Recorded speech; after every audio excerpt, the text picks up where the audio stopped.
자, 사도행전 5장 21절에서 29절 말씀 한 절씩 교독하겠습니다. 그들이 듣고 새벽에 성전에 들어가서 가르치더니 제사장과 대제사장과 그와 함께 있는 사람들이 와서 공회와 이스라엘 족속의 원로들을 다 모으고 사람을 옥에 보내어 사도들을 잡아오라 하니 부하들이 가서 옥에서 사도들을 보지 못하고 돌아와 이르되 우리가 보니 옥은 든든하게 잠기고 지키는 사람들이 문에 서 있으되 문을 열고 본즉 그 안에는 한 사람도 없더이다 하니 성전 맡은 자와 제사장들이 이 말을 듣고 의혹하여 이 일이 어찌 될까 하더니 사람이 와서 알리되 보소서 옥에 가두었던 사람들이 성전에 서서 백성을 가르치더이다 하니 맡은 자가 부하들과 같이 가서 그들을 잡아왔으나 강제로 못하면 백성들이 돌로 칠까 두려워함이더라. 그들을 끌어다가 공회 앞에 세우니 대제사장이 물어 이르되 우리가 이 이름으로 사람을 가르치지 말라고 엄금하였을 때 너희가 너희 가르침을 예루살렘에 가득하게 하니 이 사람의 피를 우리에게로 돌리고자 함이로다. 같이 읽겠습니다. 베드로와 사도들이 대답하여 이르되 사람보다 하나님께 순종하는 것이 마땅하니라. 아멘. 자, 이번 우리 교회 주제가 제자가 되고 제자를 삼는 타이틀로 진행을 하게 되는데요. 지난주에는 그 배움의 제자도를 같이 나누었고 오늘은 가르침을 통해 세워지는 제자를 같이 살펴보도록 하겠습니다.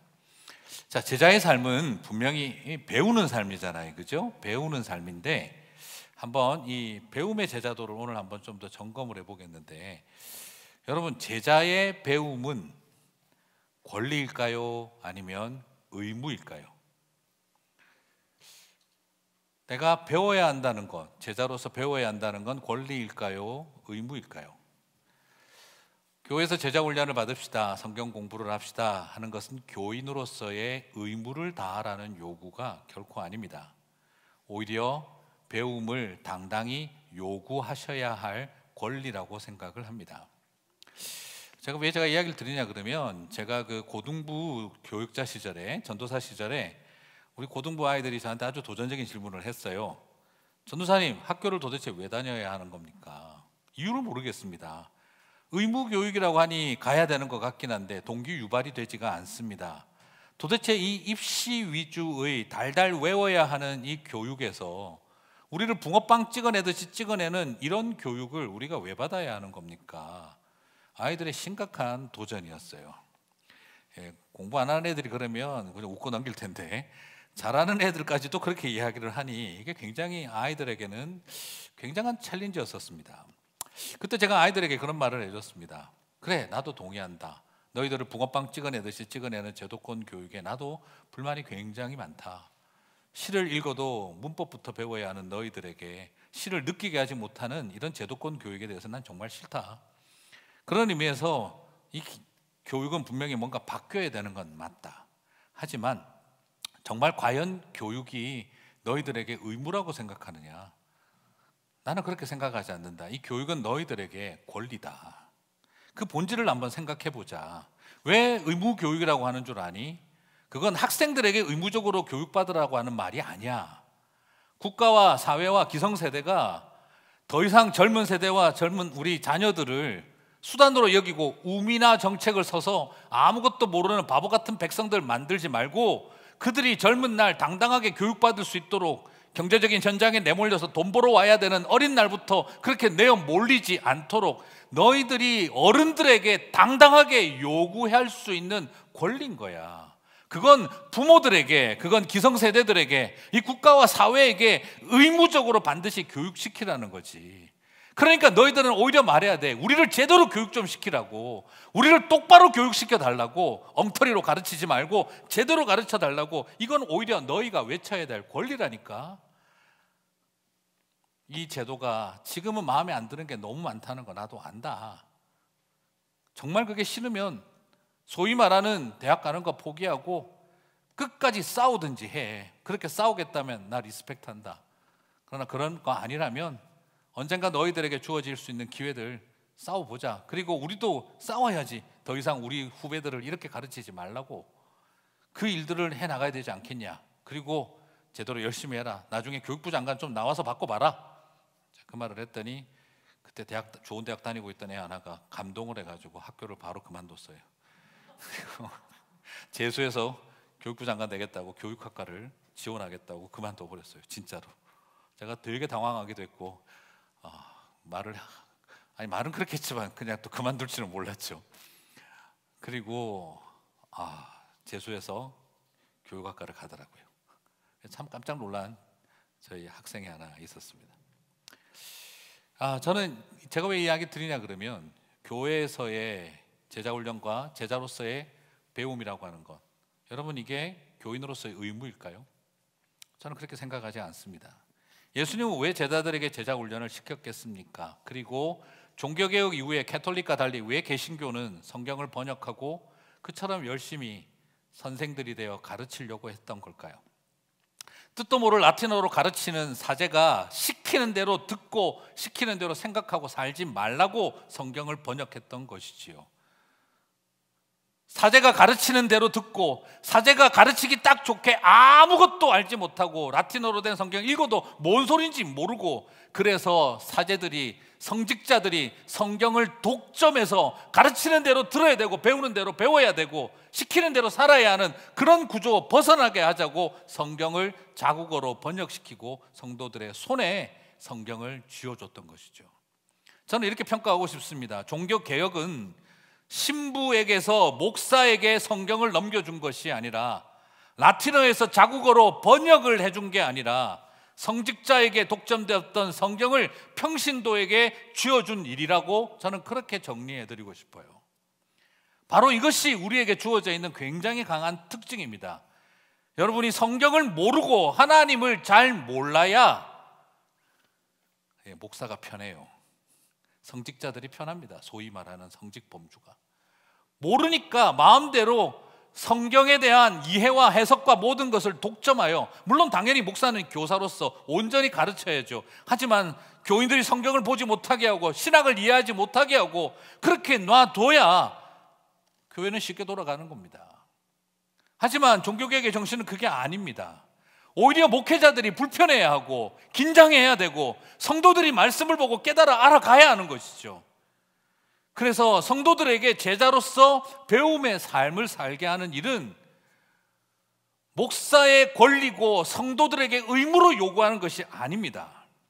그것은 오히려 성도들이 목회자에게 요구해야 할, 교회를 향해 외쳐야 될 권리라는 겁니다. 우리를 똑바로 교육을 시키라는 거예요. 우리를 하나님 말씀을 바로 알도록 진리의 복음을 바로 가르치라는 것입니다. 그냥 세상을 살아가는 일에 처세술이나 가르치고 교회에 와서 충성된 아무것도 모르는 사람들 만들지 말고, 우리를 복음으로 똑바로 가르쳐서 하나님의 말씀답게 살게 하고 교회가 바로 되게 하라, 그것을 오히려 요구해야 한다는 것입니다. 사랑하는 성도 여러분, 그럼에도 불구하고 난 죽어도 안 배우겠다 한다면 그것은 오히려 교회를 타락하게 하는 길인 것입니다. 성도들이 많은 걸 알아 피곤한 교회가 아니라 그 교회가 아름다운 교회인 것입니다. 진리를 알아가고자 하는 열정으로 가득 찬 성도들이 제대로 가르쳐 달라고, 똑바로 가르쳐 달라고 말하는 교회가 되어야 하는 것이죠. 저는 참 안타까운 게, 배우지 않으려는 제자들이 교회 안에 늘어난다면 그건 교회의 위기입니다. 목사가 쉬워진다? 위기입니다. 대충 가르쳐도 된다? 위기입니다. 틀린 말을 해도 아무도 모른다? 위기입니다. 그것이 가장 큰 위기입니다.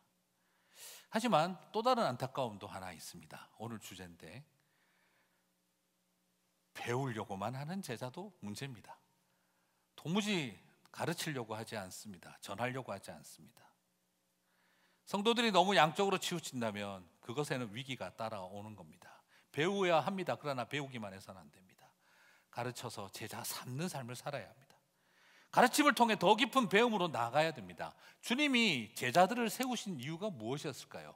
두 가지로 설명합니다. 마가복음 3장 14절을 보겠습니다.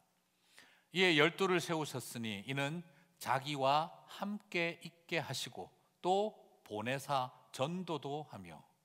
예수님께서 제자들을 세우신 이유를 두 가지로 정리하고 있습니다. 첫째는 자기와 함께 있게 하고, 나랑 함께 있으며 배우고 삶을 나누고 그리고 깨달아 알도록 하는 일. 그다음 두 번째는 계속 함께 있는 게 아니라 떠나보내는 것입니다. 전도도 하며. 여기에 전도도 하며라고 되어 있는데 대부분의 영어 성경은 이것을 preach로 번역을 하고 있습니다. 다시 말씀드리면 사형리 달달 외워서 가서 전도 몇 개 하는 그런 걸 말하는 게 아니라 성도들이 하나님의 말씀을 가지고 선포하고 설교하고 가르칠 수 있게 하기 위해서, 그게 제자의 삶이라는 겁니다. 주일날 목사만 설교하는 것이 아니라 성도들의 삶이 세상 속에서 복음을 선포하는 프리처의 삶을 살아야 한다는 것입니다. 플랫폼은 여기만 있는 것이 아니라 여러분의 삶터에도 있다는 것입니다. 제자의 길은 설교 들음만이 아니라 설교함, 선포함의 길입니다. 들음만이 아니라 선포와 가르침의 길을 가야 한다는 것이지요. 마태복음 28장 20절, 주님은 제자들에게 말씀하셨습니다. 같이 읽겠습니다. 내가 너희에게 분부한 모든 것을 가르쳐 지키게 하라. 예수님께서 제자들을 선교의 비전, Great Commission이라고 하는 그 대위임령을 던지셨을 때 이야기하신 것은 가르침을 통해 살게 만들라는 것이었습니다. 그렇습니다. 제자들은 가서 가르쳐야 하는 것이죠. 그래서 조정민 목사님은 말합니다. 다른 사람을 가르치면서 내가 더 배우고 다른 사람을 배려하면서 내가 더 성장합니다 라고 말합니다. 소중한 가르침이죠. 저는 이 가르침의 소중함을 또 오늘 읽었던 본문 우리 사도행전에서도 발견합니다. 사도행전은 선교했다, 전도했다라는 표현보다 가르쳤다는 표현을 많이 사용하고 신약 성경에서도 가르침이라는 단어가 제일 많이 나오는 본문이 사도행전, 성경이 사도행전입니다. 사도행전은 당신의 사역을 철저하게 가르침으로 묘사하고 있습니다.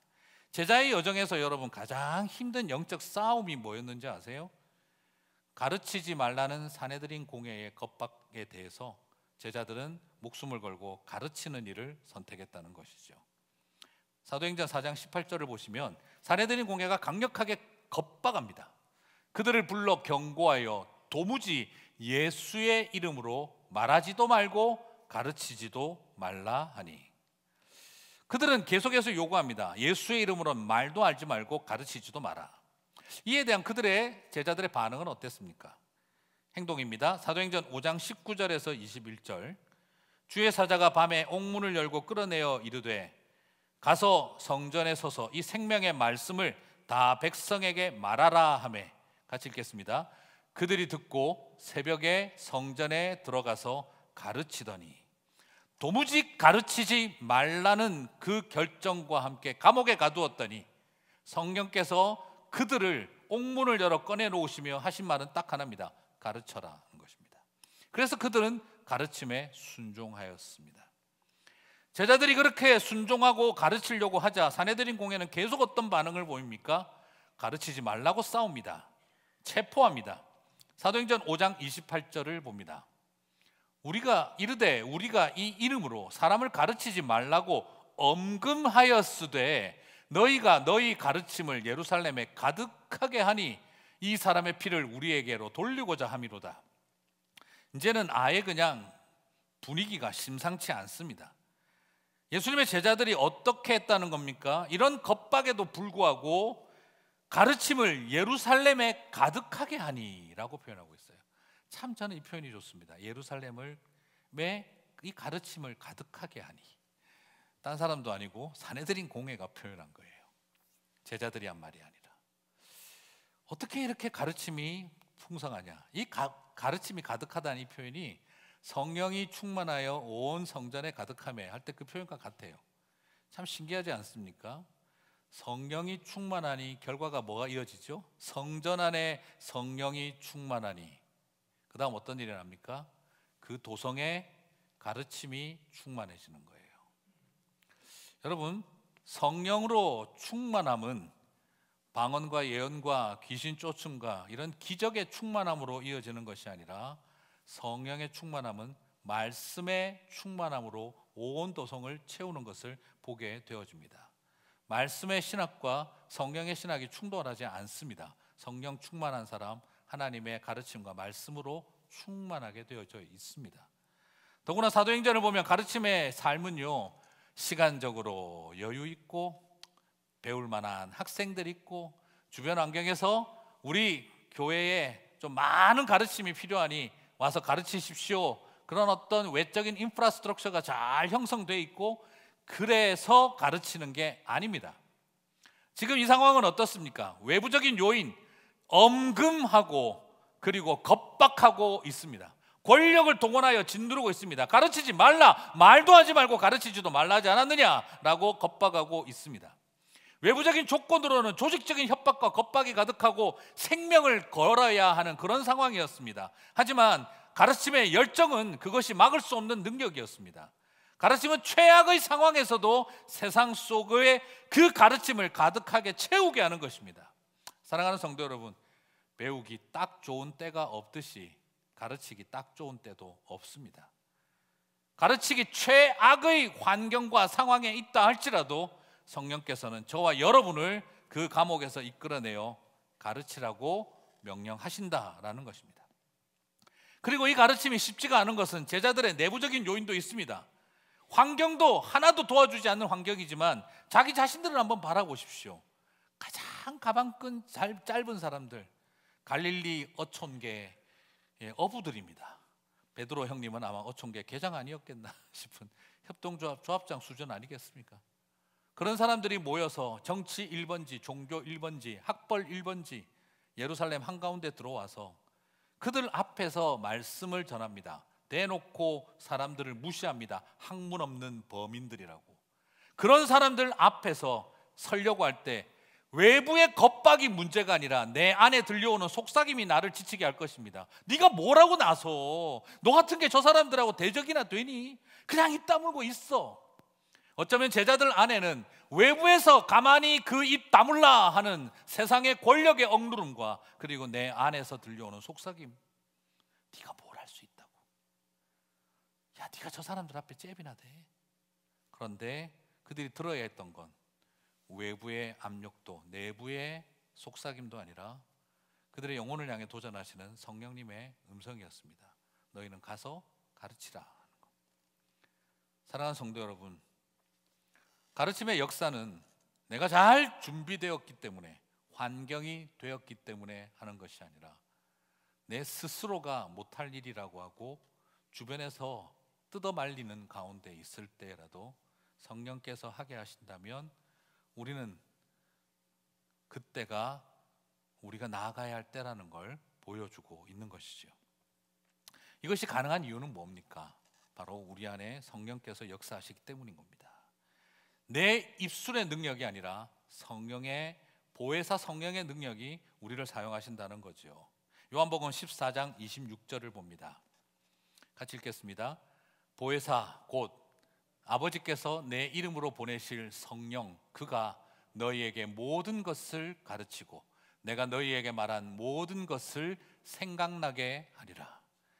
우리의 지식과 우리의 능력으로, 나의 기억력으로 이 모든 것들을 해나가는 것이 아니라 성령께서 가르치시고 하나 예수 그리스도에게 들었던 모든 것들을 기억나고 생각나게 하신다는 것입니다. 우리에게 중요한 것은 주님이 우리를 가르치신 것처럼 우리도 세상을 가르칠 수 있도록 성령께서 역사하신다는 겁니다. 중요한 건 뭐죠? 나의 실력과 환경이 아니라 성령께서 나를 충만케 하시면 우리는 가르치고 증거할 수 있다는 것이지요. 가르침은 내가 잘하는 말로 하는 것이 아니라 성령님이 잘 가르쳐 주신 말씀으로 하는 일입니다.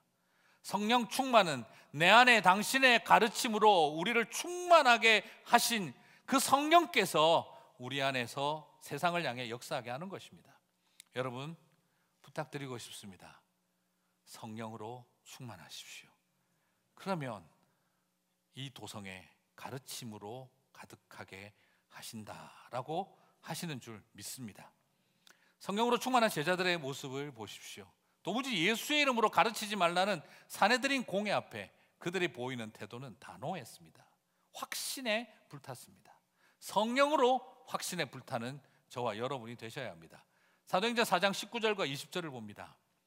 베드로와 요한이 대답하여 이르되 하나님 앞에서 너희의 말을 듣는 것이 하나님의 말씀을 듣는 것보다 옳은가 판단하라. 같이 읽겠습니다. 우리가 보고 들은 것을 말하지 아니할 수 없다. 5장에서 다시 겁박하는 그들을 향해 또 이들은 대답합니다. 사도행전 5장 29절입니다. 같이 읽겠습니다. 베드로와 사도들이 대답하여 이르되 사람보다 하나님께 순종하는 것이 마땅하니라. 그들은 유대 종교의 권력으로, 유대 종교의 성직 범주의 힘으로 그 모든 것을 누리려고 했지만 그것은 성령 하나님의 담대함과 힘보다 훨씬 더 컸던 것입니다. 종교적 시스템보다 컸던 건 성령의 은혜고 하나님의 말씀입니다. 예수의 이름으로 예루살렘 성에 가르침이 가득하게 하는 것은 가장 확실하게 하나님께 순종하는 삶입니다. 가르침의 삶은 사람을 두려워하지 않는 삶이며 철저하게 하나님에 대한 순종입니다. 종교의 체계에 대한 도전이고 성령 하나님에 대한 전적인 순종입니다. 칼빈이 종교개혁을 일으키고 루터가 종교개혁을 일으킬 때 그들은 내 심장은 오직 주님에게 드려졌습니다를 외쳤던 것을 기억합니다. 가르치지 말라는 유혹과 겁박을 이겨내고, 그리고 내 안에서 올라오는 너 같은 게 뭘 할 수 있겠느냐는 스스로를 향한 절망의 목소리를 내려놓고 우리는 오로지 보혜사 성령님의 음성에 우리는 귀를 기울이는 것이죠. 그것이 우리로 하여금 참된 진리의 길을 걸어가게 하는 줄 믿습니다. 사랑하는 성도 여러분, 그러므로 얼마나 배웠느냐 또 되게 중요하죠. 하지만 저는 부탁드리고 싶습니다. 가르침의 현장을 떠나지 마시기 바랍니다. 지난 주일에 되게 부담스러운 질문을 던졌습니다. 새해 연초부터 목사님 친다 막 이럴 수도 있을 것 같아요. 지난 몇십 년 동안 성경 몇 번 읽었습니까? 뭐 이런 질문 쉽지 않습니다. 그리고 지난주에 제가 여쭈었습니다. 마지막 우리 하나님 앞에 섰을 때 딴 거 아니라 제자입니까? 를 물어보실 때 우리 뭐라고 대답할 수 있겠습니까? 였습니다. 오늘은 한 가지 더 도전적인 질문을 드리고 싶습니다. 제자입니까? 만큼이나 또 다른 부담이 되는 제자가 있으십니까? 라는 질문입니다. 나중에 주님 앞에 가면 교회를 몇 년을 다녔습니까? 직분이 무엇입니까? 얼마나 많이 봉사하셨습니까? 물어보실 수도 있고 안 물어보실 수도 있을 거라고 생각합니다. 하지만 다 아시는 주님이 굳이 꼭 물어보실 질문이 있다면 당신은 제자입니까? 그리고 제자가 있으십니까? 는 물어보시지 않을까 싶습니다. 저는 이 두 질문은 새해에 받은 부담스러운 질문이 아니라 주님 앞에 가는 날까지 가슴에 간직한 부담스러운 질문이 되었으면 좋겠습니다. 제가 어떤 선교단체에 훈련받으러 가입할 때 그때 그 선교단체에서 인터뷰를 한다고 그러더라고요. 그래서 아니 뭐 교육받으러 가는데 무슨 굳이 인터뷰식이나, 그래서 갔더니 송병주 형제님 신학생이시군요. 예, 신학생입니다. 교회 전도사님도 하시겠네요. 네, 그렇습니다. 군대도 갔다 오셨고, 네, 그렇습니다. 저는 오늘 딱 두 가지만 묻겠습니다. 첫 번째, 송병주 형제님은 제자이십니까? 물어보더라고요. 처음 띵했어요. 아니 전도사인데 전도사 보고 제자입니까? 물어보면 어떡하자는 거지? 내가 지금 신학생인데? 그때 물어보시더라고요. 제자십니까? 내가 정말 예수님의 제자로 살고 있나? 그 순간 굉장한 딱 두 가지 질문 던진다고 했는데 제 가슴에 팍 꽂히는 질문이었습니다. 진지한 고민과 기도 끝에 대답을 했습니다. 제자입니다. 그러자 감사합니다. 그러시다면 마지막 질문 드리겠습니다. 제자시라면 제자가 있으십니까? 두 번째 띵 맞은 것 같았습니다. 내가 교회에서 전도사고 신학생인데 가르치는 애들이 몇 명인데 근데 제자이십니까? 제자가 있으십니까? 그냥 무리들 말고 제자가 있으십니까? 다시 기도하고 대답했습니다. 3명이 있는 것 같습니다. 그들은 뭘 하고 있습니까? 한 명은 지금 연락이 끊어져서 잘 모르겠고, 한 명은 요즘 믿음 생활 잘 못하고 있고, 한 명은 지금도 교제하며 돌보고 있습니다. 그러자 그분이 그러면 제자가 한 분 있으시군요 하더라고요. 그리고 나올 때 저를 인터뷰하셨던 분이 참 신실한 덴티스트로 교회 집사님이셨는데 저보고 그 이야기를 하셨습니다. 나중에 훌륭한 목사님 되셔서 많은 성도님들과 함께하는 일도 귀한 일이겠지만 목사님이 되셨 다음에도 제자 삼는 일을 게을리하지 않는 제자가 되시기 바랍니다.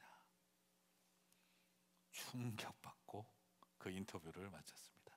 제 인생에서 무슨 담임 목사 되는 인터뷰도 아니고 어느 교회 부목사 되는 인터뷰, 신학교 교수님 인터뷰도 아니라 노예 인터뷰, 총회 인터뷰도 아니고 그냥 뭐 하나 교육받으러 가는데 인터뷰 받았던 그 인터뷰가 제 평생에 머릿속에 지워지지 않는 질문 2가지를 남겨두셨던 거죠. 나중에 목사님 되셔서 훌륭한 목사님 되셔서 성도들이 많은 교회를 섬길 수 있으면 더 좋겠지만 그때도 잊지 말고 기억하십시오. 제자를 삼는 삶을 내려놓지 않는 제자가 되십시오. 선교사가 되는 것도 딴 거 아닙니다. 병주 형제, 훌륭한 선교사 뭘까요? 제자가 되고 제자를 삼아야 선교사입니다. 저는 그때 그분의 말씀을 제가 잊을 수가 없습니다. 사랑하는 성도 여러분, 그리스도인이 배우지 않으면 영적으로 죽습니다. 동시에 그리스도인이 제자 삼는 가르침을 중지하면 역시 영적으로 죽습니다. 내 믿음의 여정이 가장 뜨거울 때 한번 돌아보십시오. 여러분은 언제 가장 뜨거우셨습니까? 힘들지만 시간 구별하여 성경을 배우고 말씀을 암송할 때였습니다. 내 코가 석자라 남 가르칠 입장 아니지만 늦은 밤까지 말씀 붙들고 교환 만들며 우리 아이들, 후배들, 친구들 섬기기 위해서 최선을 다해 말씀 앞에 씨름할 때 그때 여러분 가장 뜨거우셨습니다. 그러므로 이것을 내려놨다면 우리는 뜨거움을 잃어버린 것입니다. 후배들이 물어보더군요. 선배님, 배움과 가르침 속에 저 자신의 연약함과 한계를 보는 게 너무 힘듭니다.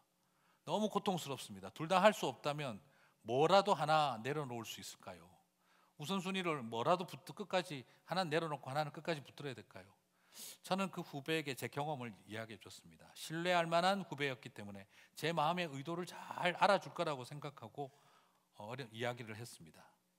천천히 오랜 시간 회복하기를 기대한다면 가르침을 내려놓고 배움을 붙들어라. 하지만 네가 목사로서 그런 충분한 시간을 가질 수 없다면, 조금이라도 빨리 회복해야 한다면 너무너무 힘들고 부대끼겠지만 배움을 내려놓고 가르침을 붙들어라. 그게 네가 더 빨리 사는 길이다. 제가 그렇게 이야기했던 적이 있습니다. 정답이라고 생각하지는 않지만 그 후배에게는 꼭 필요했던 말이었습니다. 제 마음속에도 늘 갖고 있는 고민이 그렇습니다. 오히려 가르침이 나에게 굉장히 큰 저를 붙들어매는 힘이라는 걸 느낄 때가 많습니다.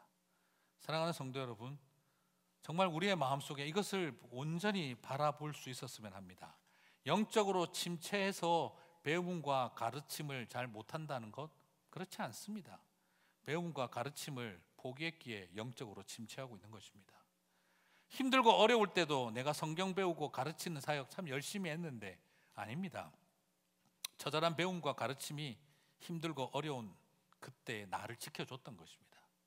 지금 괜찮아졌으니 내려놓는다, 그런 거 없습니다. 내려놓는 순간 나 자신이 지칩니다.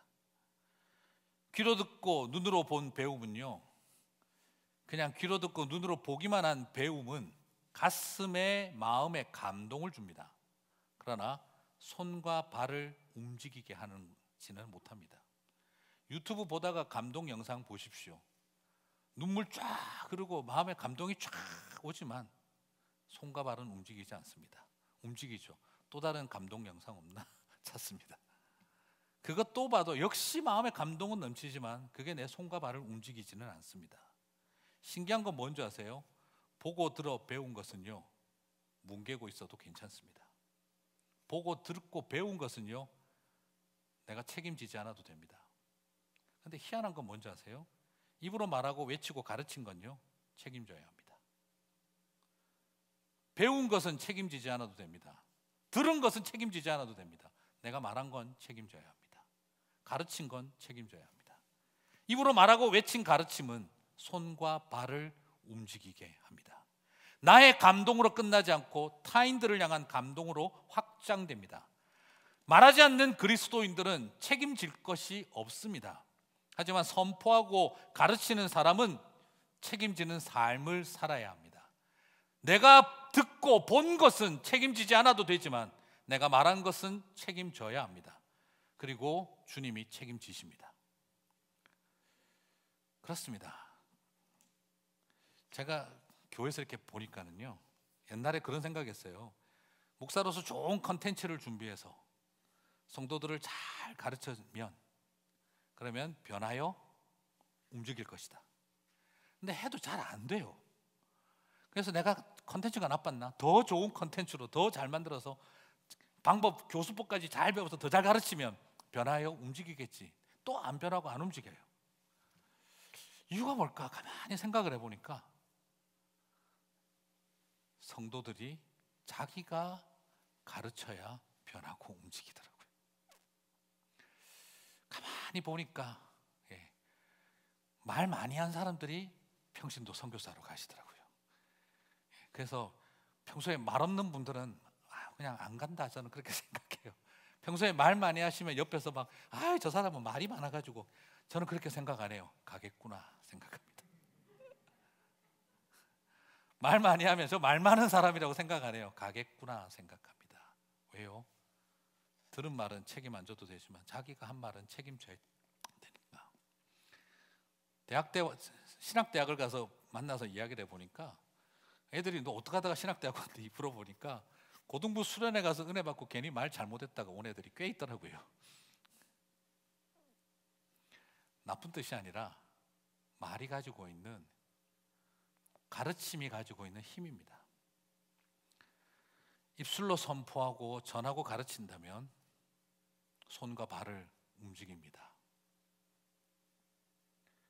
하나님은, 말씀을 마무리하겠습니다, 공허를 향해, 흑암과 공허를 향해 빛이 있으라 말씀하시자 세상에 그 말씀이 형상으로 나타나기 시작을 했습니다. 빛이 있으라 하심에 흑암과 공허 속에 빛이 비추었습니다.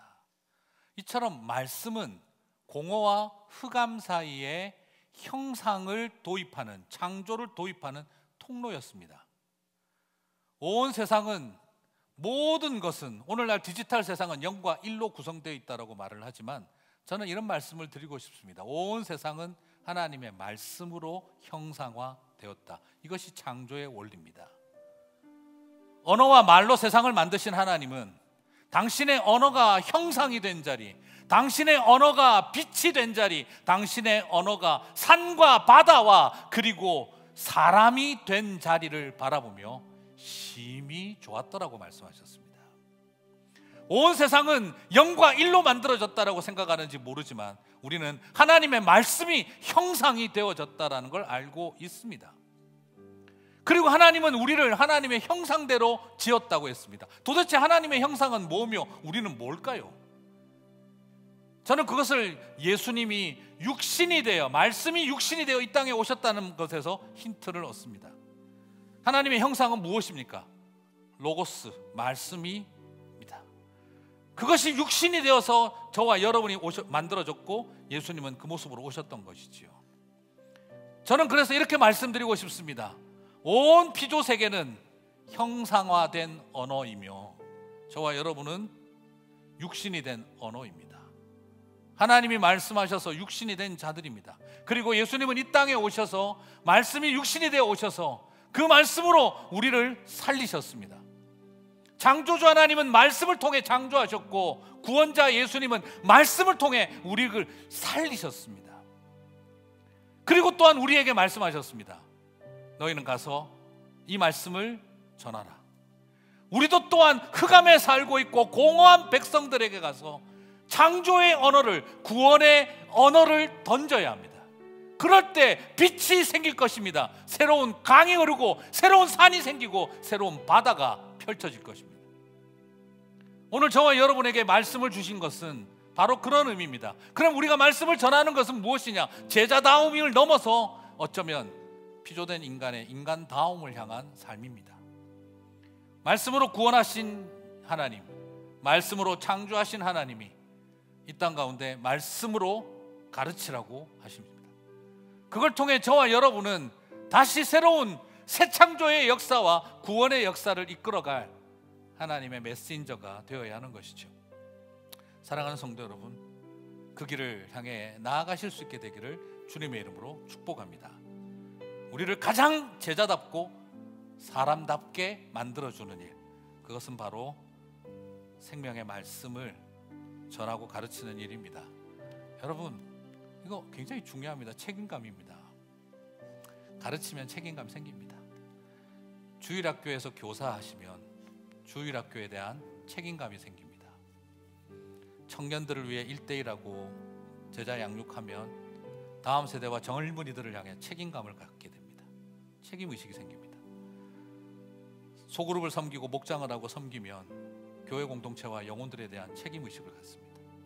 근데 교사 그만두면은요, 주일학교에 대한 의무감은 있어도 책임의식은 없습니다.